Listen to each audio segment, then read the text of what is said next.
அனைவருக்கும் வணக்கம். இப்போ சூப்பராக நாம் ஒரு ஃப்ரூட் மிக்ஸு வீட்டிலையே ரெடி பண்ணலாம். அதுக்கு எப்படின்னு நாம் பார்த்துக்கலாங்க. இப்போ பாருங்கள், வாழைப்பழம் எல்லாம் தோல் உரித்து வச்சுருக்கிறேன். இதில் வந்து பூம்பழம், ரசத்தாளி பழம் போட்டு நல்லா செஞ்சோம்னா அருமையாக இருக்குது. கனிஞ்சு இருக்கணும், ஆனால் அதுக்காக கெட்டு இருக்கக்கூடாது பழம். ஆனால் கொஞ்சம் கனிச்ச மாதிரி இருக்கணும். இப்போ நல்லா பழுத்து கனிச்ச மாதிரி இருக்கணும். எங்கிட்ட பூம்பழம் இல்லாதனால தேன் வாழைப்பழம் ஒரு சீப்பும், அதுபோக மொந்தம்பழம்னு சொல்லுவோம் இல்லைங்க, வாழைக்காயில் பழுக்குமில்ல அந்த பழம், அது 3 பழமும், அதுபோக ஒரு சீப்பு தேன் வாழைப்பழம் போட்டுருக்குறேன். இப்போ அதுக்கு வந்து நாம் கலக்கிறதுக்கு திராட்சை பழம் வாஷ் பண்ணி எடுத்து வச்சுருக்கிறேன். ஒரு அன்னாச்சி பழம் வந்து பாதி வந்து குட்டி குட்டியாக கட் பண்ணி போடுறதுக்கும், மிச்ச பாதி வந்து மிக்சியில் ஒரு ஓட்டி கலக்கலாம். பேரிச்சம்பழம் வந்து இப்போ தண்ணியில் ஒரு கொஞ்சம் நேரத்துக்கு முன்னாடி தான் தண்ணியில் கொஞ்சம் ஊற வச்சேன். இது எதுக்கு அப்படின்னா, இந்த பேரிச்சம்பழத்தை கழுவிட்டு தான் தண்ணியில் ஊற வச்சுருக்கிறேன். அதனால் வந்து இந்த தண்ணியை மறுபடியும் நம்ம வந்து இந்த ஜூஸ்க்கு யூஸ் பண்ணிக்கலாம். ஒரு அலாசிட்டு மறுபடியும் ஊற வச்சுருக்கிறேன். இப்போ இதை வந்து நம்ம கட் பண்ணி பொடிசாக கட் பண்ணி இதுக்குள்ளே போட்டு நாம் இடிச்சுக்கணும். மிக்சியில் போட்டு அரைக்காத, இப்படி வச்சு நல்லா பேஸ்டாட்டாக நல்லா இடிச்சுக்கணும். அதுக்காக இப்படி ஊற வச்சுருக்கிறேன். இடிக்கையில் நம்மளுக்கு கொஞ்சம் நல்லா இதாக வந்துடும். இப்போ பாருங்கள், நாட்டு சர்க்கரை நம்ம தண்ணி ஊற்றி மிக்ஸ் பண்ணுவோம்லங்க, அதுக்கு வந்து நாட்டு சர்க்கரை. இப்போ பேரிச்சம்பழம் இனிப்பே இருக்குது, இருந்தாலும் நம்ம தண்ணி எக்ஸ்ட்ரா ஊற்றுறதுனால நாட்டு சர்க்கரை கலக்கலாம். ஃபுட் கலர் போடுறதுக்கு பதிலாக இந்த ஒரு ஒரு பீட்ரூட்டு குட்டியாக சிறுகி இதை கடைசியில் கலந்துட்டோம்னா இது ஒரு கலர் டிஃப்ரெண்ட்டாக வந்துடும். நம்ம இது உடம்புக்கு நல்லது. ஃபுட் கலர் சேர்த்துனா கூட உடம்புக்கு பிரச்சனை. அதனால் இப்போ இந்த பீட்ரூட்டு, இப்போ இது எல்லாம் நான் ரெடி பண்ணிவிட்டு உங்களுக்கு காமிக்கிறேன். இப்போ பேரிச்சம்பழத்தை கட் பண்ணி உள்ளே போட்டுட்டு எப்படி இடிக்கிறேங்கிறது காமிக்கிறேன். இப்போ பாருங்கள், பேரிச்சம்பழம் நல்லா அந்த தண்ணிக்குள் இருந்ததெல்லாம் எடுத்து கொட்டை நீக்கிட்டு அதில் வந்து இப்படி ஓலையாட்டம் லேசாக சருகு மாதிரி ஊறுனா இப்படி வருங்க பேரிச்சம்பழத்தில். இது வந்து நம்மளுக்கு வாய்க்கு தட்டுப்பட்டுட்டே இருக்குது குடிக்கையில். இதை அழுங்காத வெங்காய சருகாட்டை இதை தொளிச்சு எடுத்துட்டு இப்போ இப்படி கட் பண்ணியாச்சு. கட் பண்ணி இப்போ இதையே உள்ளே போட்டுக்கலாம். இப்போ இந்த தண்ணியும் நாம் கடைசியில் இப்போ பேரிச்சம்பழம் ஒரு தடவை கழுவி போட்டு தான் ஊற வைக்கிறோம். அதனால் இந்த தண்ணியும் வடித்து அப்படியே இதுக்குள்ளே ஊற்றிக்கலாம். கடைசியாக நான் முதல் சொன்ன பொருள்களில் இந்த ஆப்பிள் விட்டுட்டேன். ஒரு ஆப்பிள் தேவைப்படும் குட்டியாக நறுக்கி போடுறதுக்கு. மாதுளம்பழம் ஒரு மாதுளம்பழம் இருந்தால் போதும், நான் 2 இருக்குது, அதனால் 2ஐயும் போடுறேன். இப்போ இவ்வளோதாங்க. இதை வந்து நல்லா நாம் வந்து இடிச்சுக்கணும். மிக்சியிலையும் அரைப்பாங்க பாருங்கள், இப்படி இடித்தோம்னா நல்லா ஃபைன் பேஸ்ட்டாக ஆயிக்கி.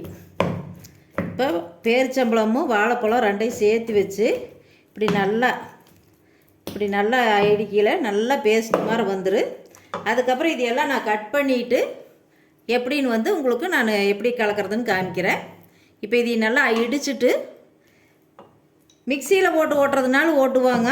நாம் இடித்தோம்னா டேஸ்ட்டு நல்லா வரும். நம்மளுக்கு வந்து இந்த பேரிச்சம்பழம் நல்லா சேர்ந்து கலந்து வர்றதுனால டேஸ்ட்டு அருமையாக இருக்குது. இப்படி நல்லா கெட்டியான ஒரு இதை எடுத்து இப்படி குத்தி விட்டோம்னா பூரா பேஸ்டாட் ஆகிக்கி. பேரிச்சம்பழமும் நல்லா கலந்து வந்துடும். இப்போ இது எல்லாமே கட் பண்ணி வச்சுட்டு உங்களுக்கு எப்படின்னு காமிக்கிறேன். இதையும் இடிச்சிட்டு வந்து காமிக்கிறேன். இப்போ பாருங்கள், நல்லா இடித்தாச்சு. பழமும் பேரிச்சம்பழம் 2ம் பாரு நல்லா மிக்சிங் ஆயிடுச்சு. இப்போ இதில் வந்து ஃபுட் கலர் போடல அப்படிங்கிறதுக்காக சின்ன பீட்ரூட்டு இதை வந்து லேசாக சிறுகி வச்சுருக்கிறேன். இதை போட்டு லைட்டாக 2 அடி இடிச்சுக்கலாம். கலர் வரணுங்கிறதுக்காகத்தான் இதை போடுது. ஃபுட் கலர் போடுறவங்க போட்டுக்கலாம், நான் ஃபுட் கலர் போடல.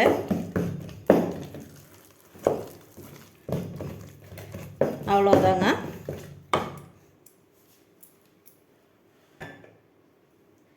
இனி வந்து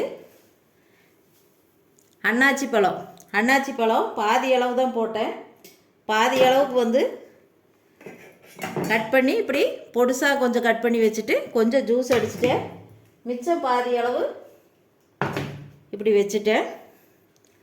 போதும், பாதி அளவே போதும். இப்போ அந்த பாதி அளவு அப்படியே நம்ம உள்ளே ஊற்றிக்கலாம். அன்னாச்சி பழம் ஜூஸு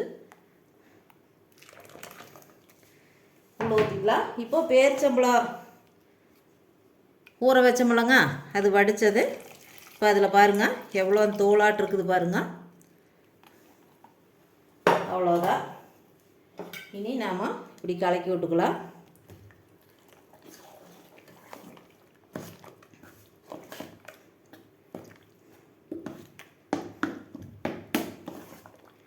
இதையே நல்லா இப்படி கலக்கலாம். இதில் வந்து ஆப்பிள் லேசாக சீவி வச்சுருக்கிறேன், இதை போட்டுக்கலாம். மாதுளம்பழம், இது அன்னாச்சி பழம். இப்போ எல்லா இதையுமே இப்படி போட்டுக்கலாம்.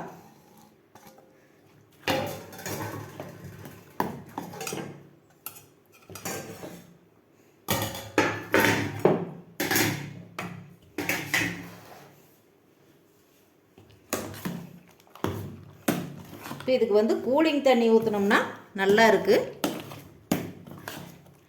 நல்லா குழம்பாட்டம் நல்லா வரும் கூலிங் தண்ணி ஊற்றினா. இப்போ பாருங்கள், இதுக்கு கூலிங் தண்ணி ஃப்ரிட்ஜிலிருந்து எடுத்தது தான். இது இப்படி ஊற்றிக்கலாம்.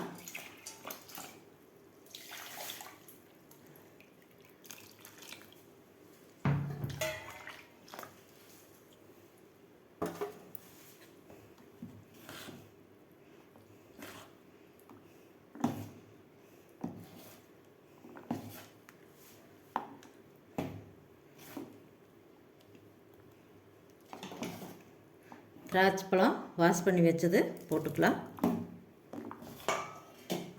இது கடையில் வாங்கினா ஒரு டம்ளர் 20 ரூபாய்ன்னு வாங்குகிறோம். குறைஞ்சது 20 பேர் குடிக்கலாம். இது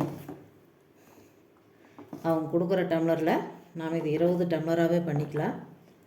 இப்போ நாட்டு சக்கரை, இப்போ நம்ம தண்ணி ஊற்றணுமில்லங்க, அதுக்கு நாட்டு சக்கரை போட்டுக்கலாம். ஒரு 200 கிராம் அளவுக்கு அந்த தண்ணி கலக்கி இருக்குது.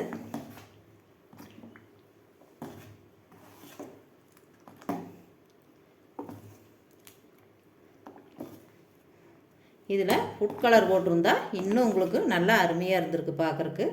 ஆனால் ஃபுட் கலர் வந்து உடம்புக்கு கெடுதல்னு நான் போட மாட்டேன். போடுறவங்க நிறைய போடுவாங்க, நான் போட மாட்டேன்.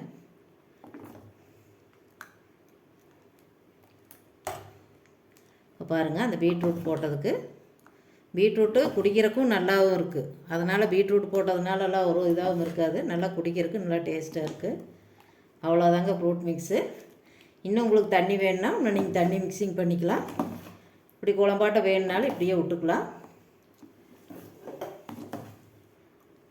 அவ்வளோதாங்க. கொஞ்சம் நான் ஃப்ரிட்ஜில் இதை எடுத்து வச்சு தேவைப்படையில் ஒரு 2 நாளைக்கு வச்சுருந்து குடிக்கலாம்.